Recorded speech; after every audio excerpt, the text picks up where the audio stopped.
Summer is over and fall is here, thank God. I am so over the 100-degree weather. I, for one, am really happy for September to be here. And you could say that this month is the month of thinking outside the box, because lately we've had like the exact same cookie-cutter JRPGs and action RPGs and Souls-likes, but this month we have all sorts of like new weirdo games coming out that I cannot wait to try for myself, and I do want to tell you all about them, and I do think that is worth a sub, as I do try my hardest to hit 100,000 subscribers. With your help, your like, and your sub, I do know that I can get there, so thank you so much for helping me out with that. And now, let's go ahead and get started talking about these games that are coming out in September, but first, let's have a word from our sponsor from another game that's coming out this month. This video is brought to you by Flowstone Saga, releasing for the PC on September the 17th. And now, I've got to ask you, do you like puzzle games and RPGs? I know that I do. I grew up playing them religiously on the Game Boy, and if I do say so myself, I was quite good at them. So here in Flowstone Saga, this combines the gameplay of both traditional RPGs as well as old school puzzle games, so you get the best of both worlds. Well, you will be exploring an overworld, dungeons, gathering up treasure, and talking to NPCs, and even building up your own town. Just like in a traditional RPG, the battle system is where it just gets turned on its head.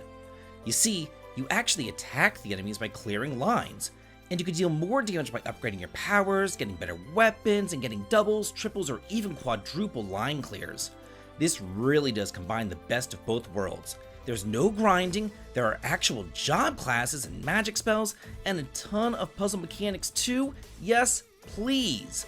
And if you like what you see here, please just go ahead and click on the links below to wishlist it and try out the demo for yourself today before the full release on September the 17th. And now with that, let's get on back to today's video. First up, we have Ace Attorney Investigations Collection, releasing for the PS4, Xbox, Switch, and PC on September the 6th. This collection combines both Ace Attorney Investigations Miles Edgeworth and Ace Attorney Investigations 2 Prosecutor's Gambit, which were originally released only on the Nintendo DS, and this here is the first time that Prosecutor's Gambit makes its way into the West in English. Here, they're both remastered and localized for your pleasure. In the first title, you'll be embarking on a legal journey to navigate through a collection of puzzling crime scenes and challenging witnesses, while in the second, you'll prepare for bigger challenges and confront new nemesises as you fight to keep your job. But in order to do so, you'll have to interrogate witnesses, find incriminating evidence, and use the power of logic to solve mysteries. Number 2, Boyhood's End, releasing on the PC on September the 6th.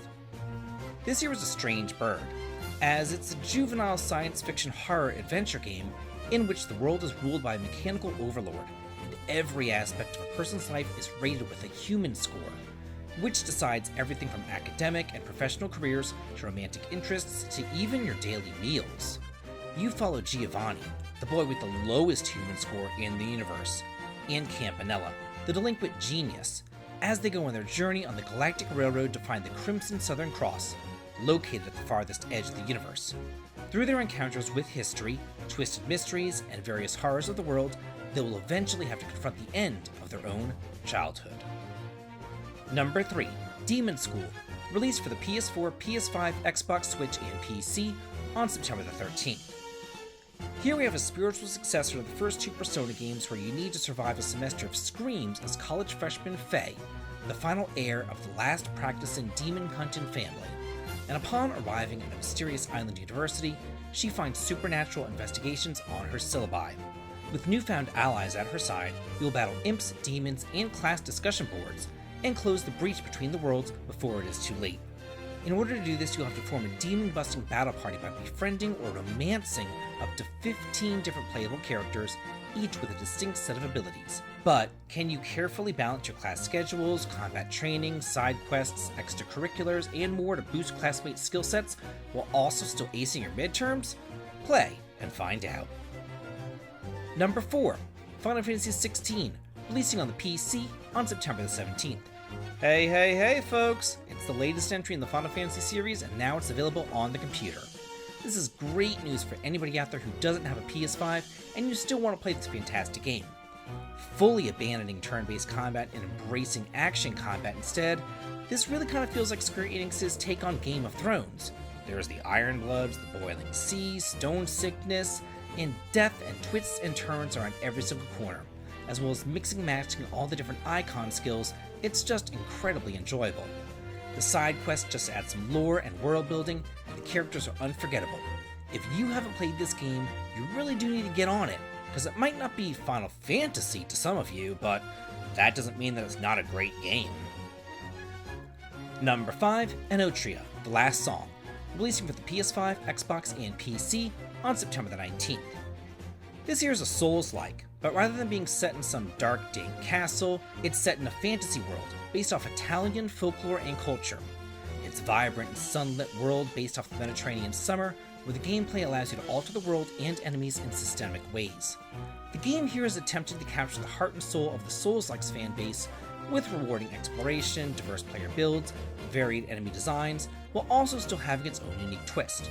You'll have access to different strategies, allowing you to influence enemies' behaviors, dynamically altering the world around you, and solving the puzzles and harnessing the very elements of the world.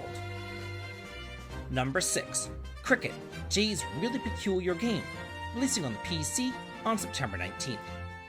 This one here looks pretty cool, like an Earthbound-inspired RPG where you blast off on a quest with your newfound friends at the gates of Yamelia, a fabled land on the moon that is rumored to grant any wish. And while it might be Earthbound-inspired, it does promise new varied gameplay twists as you explore forests, cities, rock concerts, and more, with traversal that's always fun and dynamic.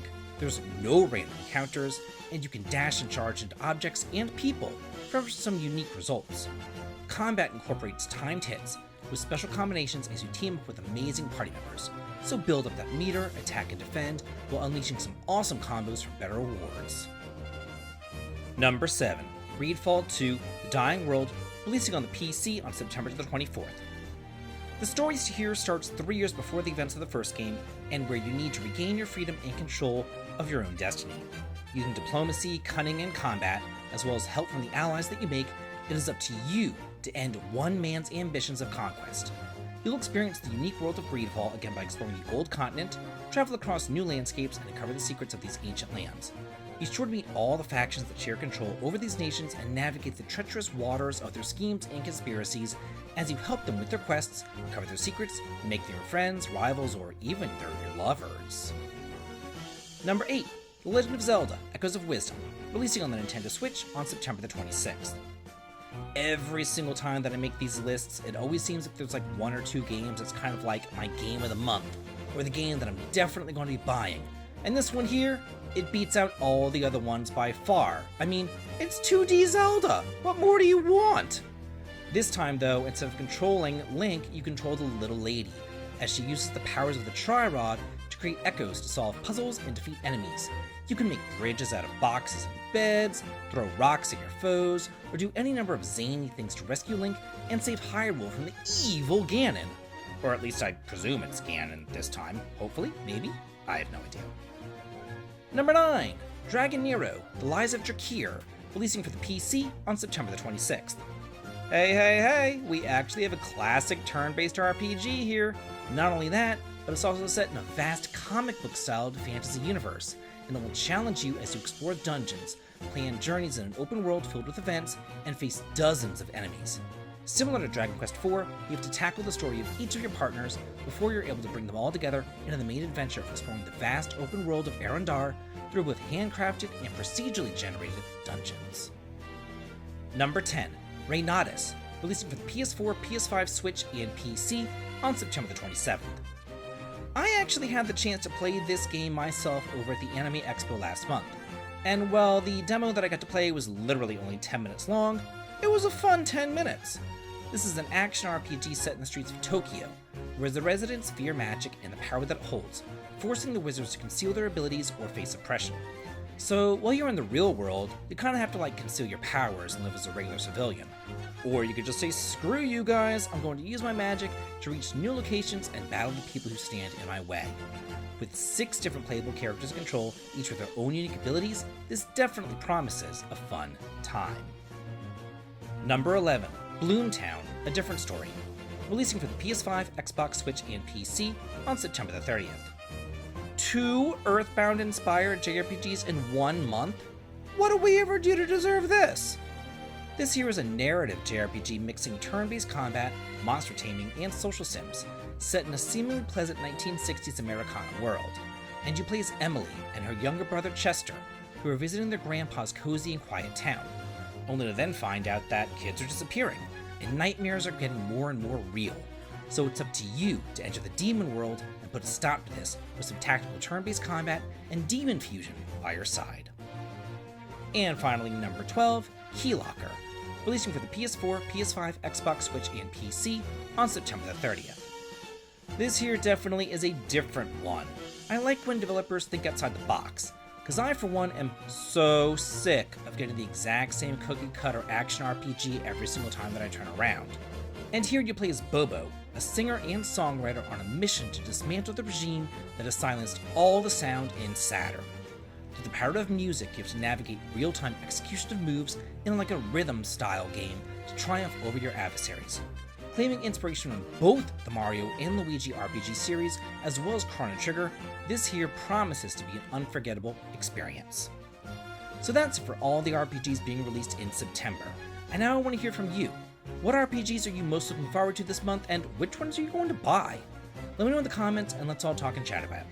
And if you like this video, here's another video going over 5 things that I wish that I knew before I started up Visions of Mana. So if you're like me, and you're playing that game right now, you're definitely going to want to check out that video. And as always, have a good day.